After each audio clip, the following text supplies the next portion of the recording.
At COP26 in Glasgow, Scotland, Belize's negotiators travel as a team, maneuvering through the masses, making their way through the maze of the Blue Zone at the Scottish Events Campus.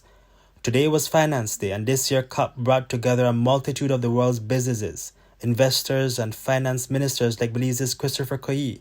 They came together with one clear and common purpose. The commitments that have been made from the inception of the Paris Agreement, the $100 billion goal per annum, those pledges have not been met. They were to have been met by 2020. They have not been met. In the interim, things have gotten worse, and those that are most vulnerable have suffered the most. And those that are the most vulnerable are the SIDS. Belize is one of the SIDS countries, and it's evident to all of us in Belize the impact of climate change, the extreme weather events that are occurring, and the annual cost to us of disaster recovery. So obviously, climate finance has to be front and foremost on the table for discussion, because where there is failure, we need to find solutions to resolve that failure. The goal is to ensure that the super countries that are super polluters fulfill their pledge made in Paris in 2015 to direct the world's wealth to protect the planet. But how much influence does Belize or CARICOM as a regional bloc has? Are we demanding solutions to the problem caused by super polluter countries? Are we begging to be saved from a death sentence imposed on us by these countries, or both? We as participants, as players in this global landscape, all of us have our own interests. We are a part of the global community, and that in itself gives us authority, gives us rights. Just like any inalienable human rights, we have a right to live, we have a right to survive, we have a right to prosper. So I would say that I would more speak to the question that you have, but to climate justice.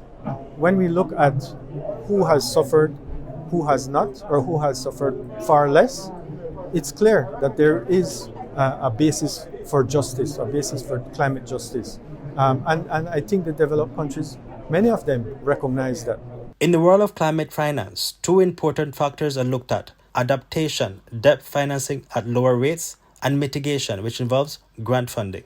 With respect to our needs, we have to look at what are those priority areas in each of those sectors.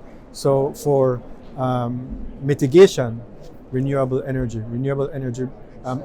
We know again in Belize the cost of energy.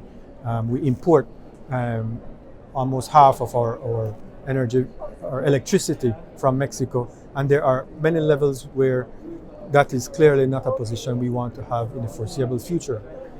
Renewable energy provides a solution for us, and it fits in with climate mitigation efforts across the world.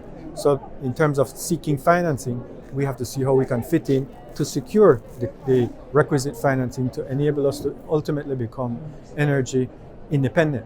They say the devil is in the details, and these details must be precise.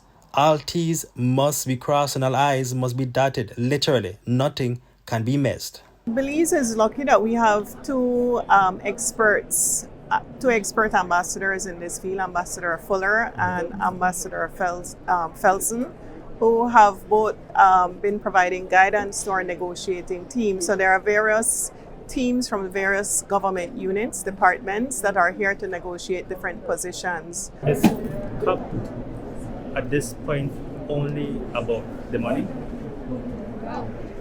COP is not only about the money, it's also to get developed countries to commit more in terms of NDCs.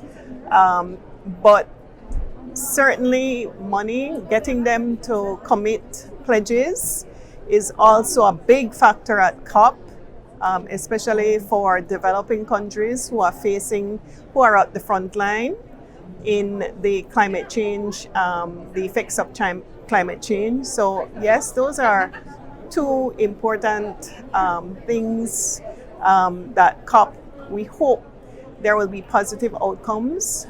We have some countries who have already made pledges, but are hoping for better outcomes. The leaders of Russia and China were on no-show.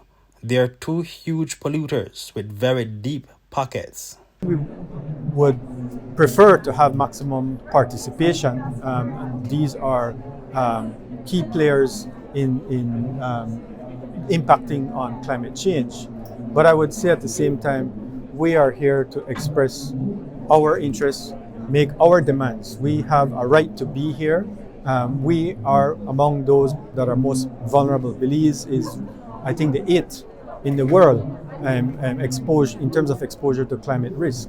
So we have a right to be angry when the pledges are not fulfilled. For the meantime, hope is still alive, but so is doubt. And it will only be after the 2 weeks that we will know if disappointment and anger on the part of affected and vulnerable countries will be amplified. Reporting from COP26 in Glasgow, Scotland, Hipolito Novelo, Love News.